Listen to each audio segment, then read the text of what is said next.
بسم الله الرحمن الرحيم الحمد لله رب العالمين والعاقبة للمتقين ولا عدوان إلا على الظالمين والصلاة والسلام على أشرف الأنبياء والمرسلين نبينا محمد وعلى آله وصحبه أجمعين سلام الله عليكم ورحمة الله وبركاته أهلا وسهلا بكم dans cette 52e leçon intitulée Tahrimu taswiri dhawati al-arwah, l'interdiction de représenter des êtres possédant une âme.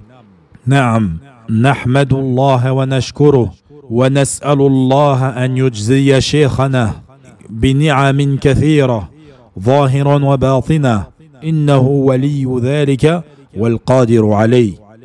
Comme à l'habitude de Ahl Sunnati wal Jama'a, Cheikh nous met en avant des preuves quant à l'intitulé qu'il a choisi. Et notamment ici, des preuves de la sunna authentique du prophète sallallahu alayhi wa sallam.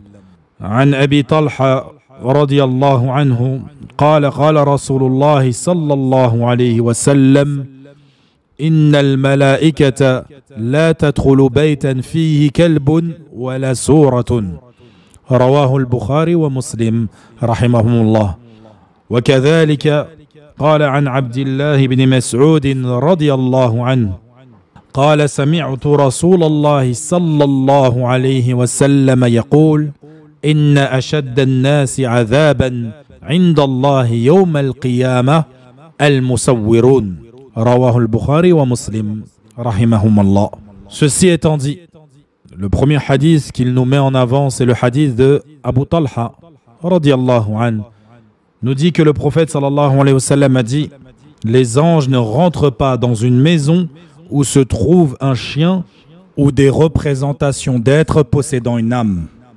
Quant au second hadith de Abdallah ibn Mas'ud radiyallahu anhu, qui dit qu'il a entendu le prophète sallallahu alayhi wa sallam dire: ceux qui subiront le plus dur châtiment le jour de la résurrection sont ceux qui représentent des êtres possédant une âme. Et ces deux hadiths sont authentiques. L'intitulé choisi par Cheikh rahimahullah nous donne directement le jugement concernant ce sujet. Et il nous dit que c'est interdit. C'est pour cela qu'il a intitulé l'interdiction de. Et il nous dit également quel genre de photo, de dessin est interdit. Et il nous précise que c'est tous ceux qui est représenté alors qu'ils possèdent une âme. Cela veut dire que si tu dessines un pont, des fruits, un canapé, un ciel, un paysage, toute chose qui ne possède pas une âme, alors cela n'est pas interdit. Cela est autorisé. Par contre, si tu dessines ou prends en photo une chose possédant une âme, que ce soit un enfant ou un adulte, que ce soit un animal de la mer, du ciel ou de la terre, cela est interdit. Et c'est de cela que Cheikh nous parle ici. Il fait référence à tous ceux qui possèdent une âme. Et comme nous l'avons dit, il nous donne des preuves tirées de la sunna. Bien sûr, il n'y a pas de versets qui ont été révélés sur ce sujet. Mais nous n'avons aucun doute sur l'authenticité de la parole de ses compagnons. Mais malheureusement, certains idiots, parfois, lorsque tu leur dis que telle ou telle chose est interdite, ils vont te dire « donne-moi une preuve du Coran que c'est interdit ». Et ils vont carrément te dire « si ce n'est pas dans le Coran, alors ce n'est pas interdit ». Et cela, je pense que toute personne sensée et raisonnable et intelligente comprend clairement que c'est une déviation du cœur et de l'esprit que de dire de telles choses et de penser de telles choses. Car nous savons tous que les règles religieuses sont prises du Coran, mais également de la sunna authentique. Et elles ne sont pas seulement prises du Coran. Comme le prophète sallallahu alayhi wa sallam nous a dit dans le hadith authentique, « Il m'a été accordé le livre et son équivalent », c'est-à-dire la sunna authentique. Et la croyance des gens de l'islam, des gens de la sunna, c'est de croire et d'affirmer que tout ce que Allah a interdit et tout ce que son prophète a interdit est interdit. Car le prophète sallallahu alayhi wa sallam n'a pas interdit une chose de son bon vouloir, de son ressenti ou de sa passion personnelle. Comme nous dit Allah Azza wa Jal dans le Coran, وما ينطق عن الهوى إن هو إلا وحي يوحى. Il dit également وإن تطيعوه تهتدوا. Et il dit aussi ومن يطع الرسول فقد أطاع الله.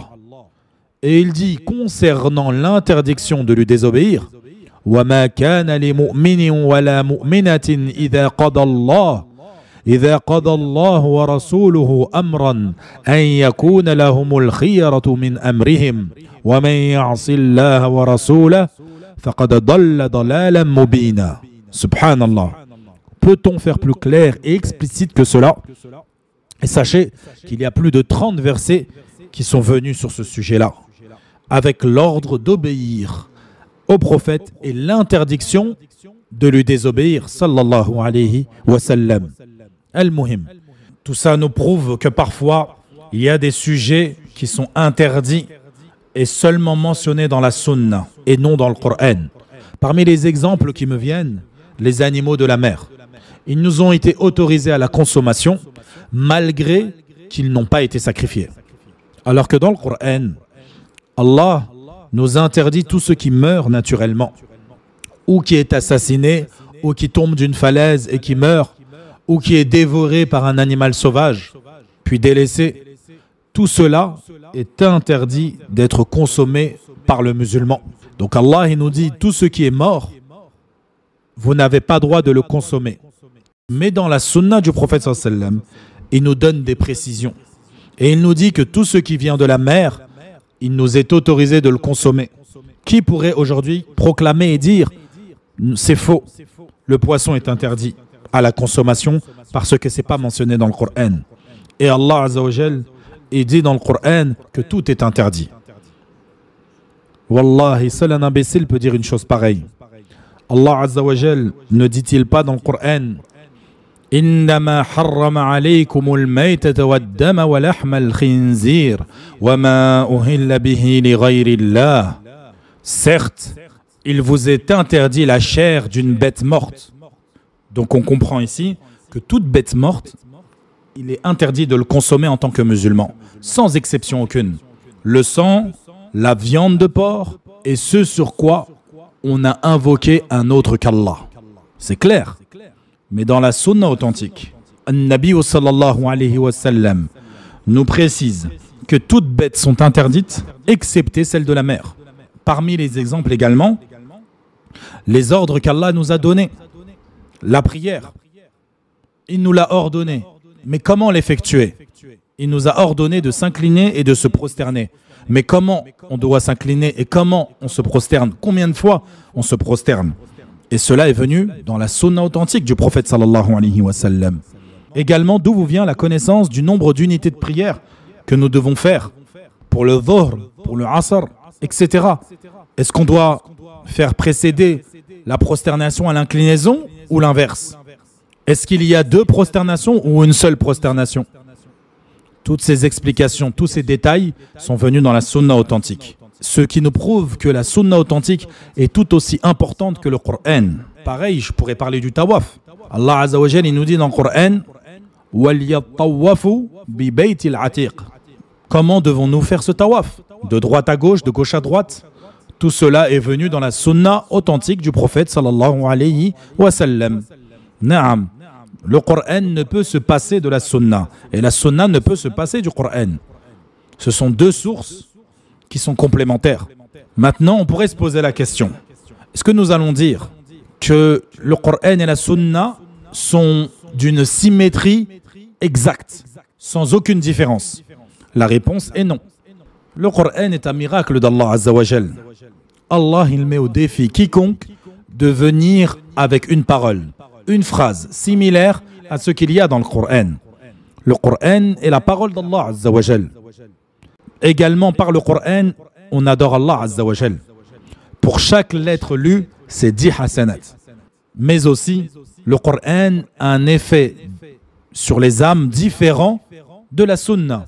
À tel point, Allah Azza wa Jal dit dans le Coran لو أنزلنا هذا القرآن على جبل لرأيته خاشعا متصدعا من خشية الله وتلك الأمثال ندربها للناس لعلهم يتفكرون.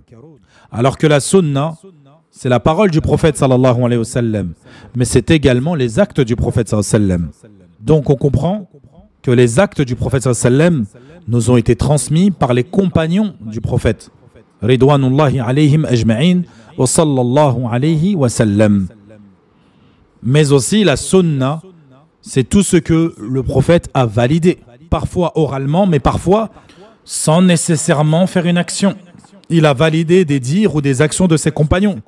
Mais aussi dans la sunna du prophète sallallahu alayhi wa sallam, nous avons Shama'ilun Nabi, c'est-à-dire comment était le prophète sallallahu alayhi wa sallam dans sa création. Fi khilqatihi. Est-ce qu'il était grand, petit? Est-ce qu'il avait les cheveux noirs? Est-ce qu'il avait les cheveux blonds? Est-ce qu'il avait les yeux noirs, bleus, verts? Est-ce qu'il avait des grandes mains? Est-ce qu'il était clair de peau ou plutôt foncé? Comment était son nez, ses yeux, sa bouche? Comment il marchait? Comment il se retournait dans la rue? Tout cela est venu dans la sunna également. Et si certains d'entre vous se posent la question à savoir que je viens de dire précédemment que le prophète sallallahu alayhi wa sallam a dit qu'on lui avait accordé le Coran et son équivalent, comment alors je peux considérer que c'est une équivalence alors qu'il y a une grande différence entre les deux? Lorsque les savants nous parlent d'équivalence, c'est l'équivalence dans le fait que ce sont tous les deux des révélations. Équivalent dans le fait que ce soit toutes les deux des sources qui sont des preuves, soit contre nous, soit pour nous. Le Coran et la sunna du prophète sallallahu alayhi wa sallam. Équivalent dans le fait que ni dans l'un ni dans l'autre, authentique bien sûr, il peut y avoir du faux. Le prophète sallallahu alayhi wa sallam était véridique dans ses prises de parole, comme également il ne mentait pas dans la transmission du Coran et il ne mentait pas dans la transmission de la sunna. Allah Azza wa Jal l'a mis en garde et il dit وَلَوْ تَقَوَّلَ عَلَيْنَا بَعْضَ الْأَقَاوِيلِ لَأَخَذْنَا مِنْهُ بِالْيَمِينِ ثُمَّ لَقَطَعْنَا مِنْهُ الْوَتِينَ.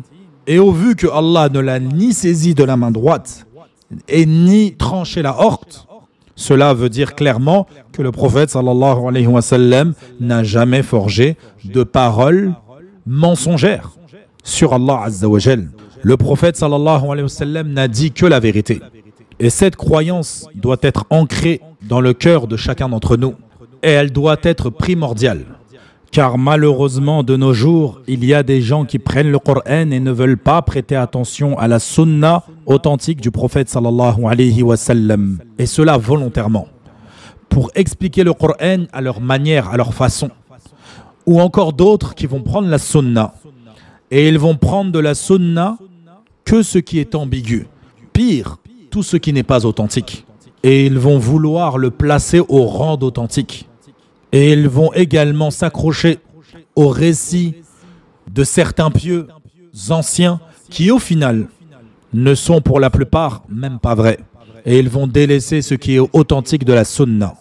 Et ils vont appeler au tasawwuf et à la célébration de la naissance du prophète sallallahu alayhi wa sallam.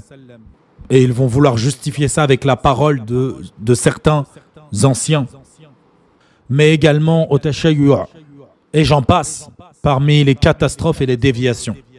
Et ces mêmes personnes-là vont te dire Sahih al-Bukhari n'est pas totalement authentique. Ou encore, ils vont dire il s'est trompé. Et l'imam Muslim également, rahimahumallah, sachant que ces deux livres que je viens de mentionner, ce sont les plus authentiques après le Coran. Et ce sont les livres sur lesquels tous les savants sont unanimes pour dire qu'ils sont les plus authentiques après le Coran. Excepté bien sûr ceux qui prennent comme maîtres spirituels et autres des savants qui ont des maladies au cœur. Wa na'udhu billahi min dhalik. Et ces mêmes savants qui prennent comme référence, ce sont seulement des raconteurs d'histoires qui aiment raconter des histoires farfelues. En veux-tu, en voilà. Ces gens-là voyagent à travers le qil wa qal. J'ai entendu dire, il m'a été rapporté que, mais délaisse qala Allah wa qala Rasulullah sallallahu alayhi wa sallam wa qala as-sahaba. فنكتفي بهذا القدر اليوم. Aujourd'hui, je voulais mettre en évidence l'obligation de suivre la sunna du prophète sallallahu alayhi wa sallam, étant donné que Cheikh a argumenté avec la sunna du prophète sallallahu alayhi wa sallam. Et on doit suivre la sunna comme on suit le Coran. وَذَكِّرْ فَإِنَّ الذِّكْرَ تَنْفَعُ الْمُؤْمِنِينَ. Dans le prochain cours, nous rentrerons dans les détails, insha'Allah wa ta'ala. فبارك الله فيكم على حسن استماعكم وفقنا الله وإياكم لكل ما يحبه الله ويرضى وصلى الله وسلم على نبينا محمد وعلى آله وصحبه وسلم.